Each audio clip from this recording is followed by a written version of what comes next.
In this video, I'm going to show you how you can hit your forehand more like Andy Murray. Let's break down his forehand. I'll give you 3 tips. Then I'll show you my Spec tennis forehand and you'll be able to see the similarities. The first tip is to take your paddle back with the head vertical. Notice the tip of Andy's racket is pointed up to the sky. The head of his racket is higher than his hand. The second tip is to take your paddle back with the non-hitting hand on it. This has a lot of good benefits, but the main one is that it lets you automatically turn your shoulders. You don't have to think about it. The third tip is when you release the non-hitting hand from the paddle, you want the non-hitting arm pointing off to your dominant side. You don't want the non-hitting hand pointed towards the net.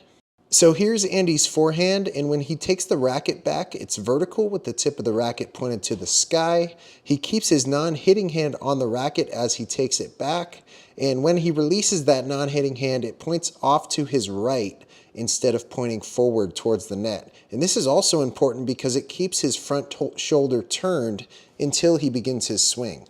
Now let's look at my forehand. The same 3 things are happening. I take my paddle back in a vertical position.